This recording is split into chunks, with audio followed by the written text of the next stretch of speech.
graduating class, 30% are students of color.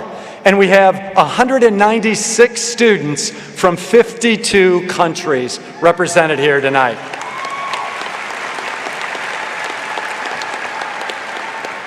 We have over 6,500 students who are taking classes virtually, and we were the first community college in the country, and there's 1,100 community colleges, to offer and deliver courses in Apple iTunes University. So definitely, it takes a village to make this a successful institution. So ladies and gentlemen, we have two speakers that are going to present to you tonight, brief speeches that are going to hopefully be a few words that you're going to remember as you leave here tonight. First, we have our faculty representative, our faculty speaker, Linda Beck. Linda Beck holds degrees from Millersville University. Anyone in the crowd going to Millersville? Okay, that's our second largest transfer institution after Penn State Harrisburg, and then Shippensburg is third. But Linda holds degrees from Millersville and Temple's University. She has had a successful career as a corporate trainer and in human resources. She's taught a variety of communication courses at many, many institutions and has won many awards. She was featured most recently on WITF and was also a speaker at TEDx Harrisburg 2017. Please give Linda a very warm HACC welcome.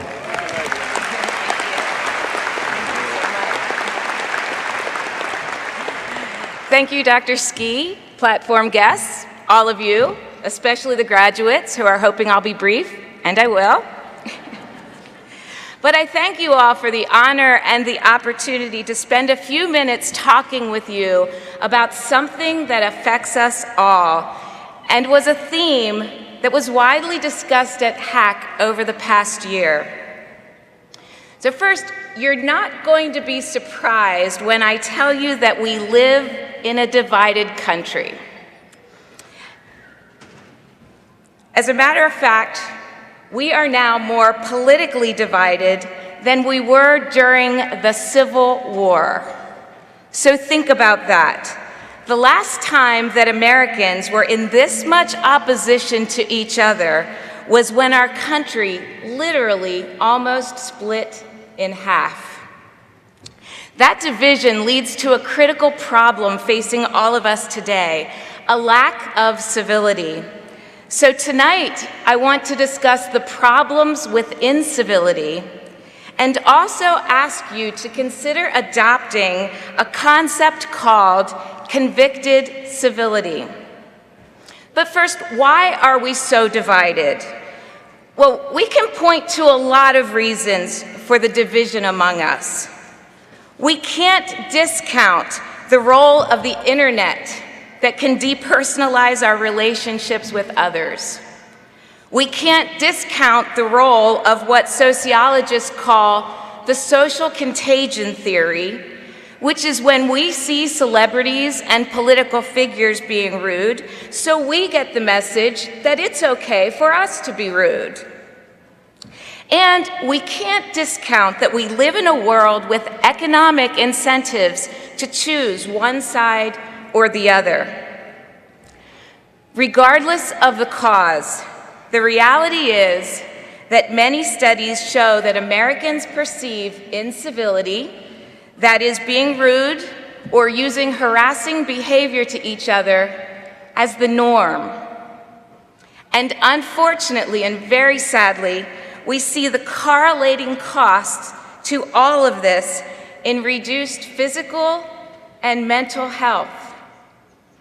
Suicide rates have increased since 2010, according to the Centers for Disease Control. Hate crimes based on race, ethnicity, religion, sexual orientation, and gender identity have increased for the third year in a row, according to multiple sources. But it's not all doom and gloom, I promise. For just as we mimic the bad, we can mimic the good. Today, graduates, as you explore new opportunities, I bring you the idea of convicted civility. That means that you don't have to relinquish your beliefs, But you do need to try to find better ways of interacting with others, especially with whom you disagree. So, does that mean that you just have to be nice? Well, yes. We need to remember the golden rule, which is do unto others as you would have done unto you. But convicted civility also means so much more. It means being aware of the biases that each one of us holds. It means pressing the pause button before automatically reacting, as we so often do in today's fast-paced society.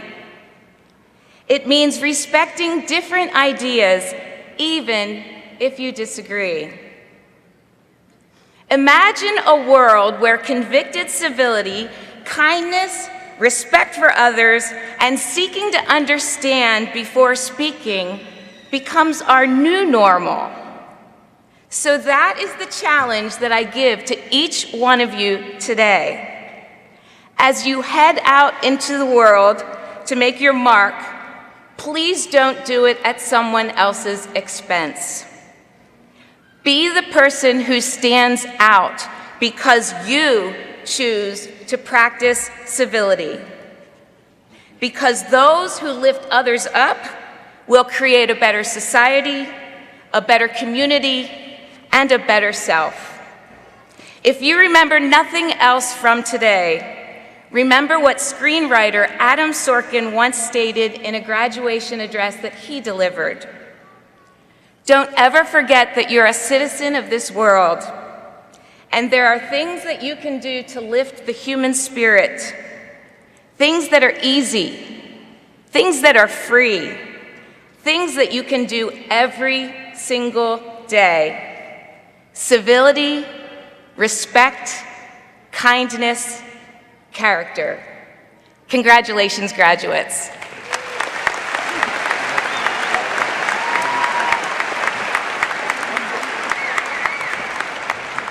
Thank you, Linda. Will you be teaching this summer or fall? Fall. Okay.